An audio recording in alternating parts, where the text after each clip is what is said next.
Salut, bienvenue à toi sur Recette Minute TV. Cette semaine, je vous présente une recette automnale, la bruschetta. Mais pas n'importe laquelle, puisque j'ai décidé d'associer la poire avec la raclette de Savoie IGP.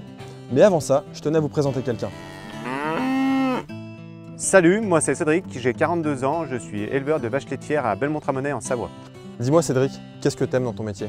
J'aime bien travailler dans ma belle région, m'occuper de mes animaux et également produire un lait de qualité avec de l'herbe et du foin. Alors ton lait, on le sait, sert à faire de la raclette de Savoie IGP. Mais toi, comment t'as l'habitude de la consommer?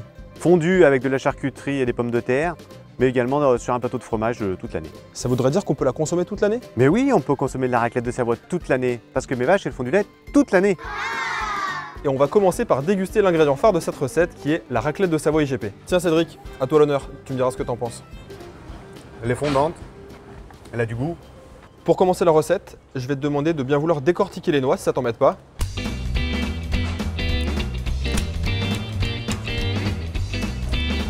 Pendant que tu fais ça, je vais m'occuper d'éplucher les poires. Une fois les poires épluchées, je vais les détailler en tranches, en quartiers, pas trop fin, pas trop épais. Je vois que les quartiers de poires ont bien coloré, je vais pouvoir les retourner délicatement. Pendant que les poires sont sur le feu, je vais concasser grossièrement les cerneaux de noix. Je récupère du gingembre, je l'épluche, je vais le tailler en tranches dans un premier temps et ensuite je vais les hacher le plus finement possible. On voit que les poires ont bien coloré, je vais pouvoir ajouter mes noix.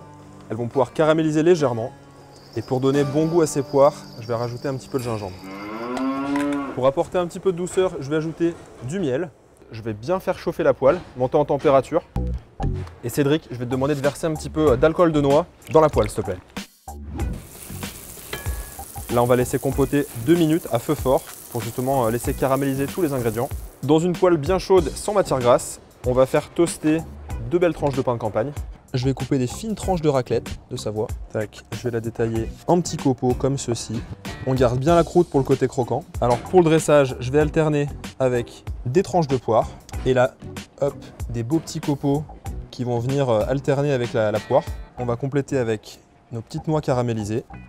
Et là, je vais rajouter un petit peu de gingembre, un petit rappel avec de l'huile de noix. Je rajoute une petite touche de fleur de sel. Bon allez, je vais te couper un bout. On sent bien la raclette, on sent bien les poires, les noix, c'est extra. Et ben tu vois Cédric, je suis bien content parce que c'est la première fois que je mange la raclette froide. D'habitude je la consomme chaude. Mais là on a vraiment les saveurs du fromage avec la poire et le gingembre. Franchement c'est un beau mariage. Bon, maintenant qu'on a bien cuisiné, on va aller nourrir les vaches. Allez, monte dans le tracteur. Allez c'est parti!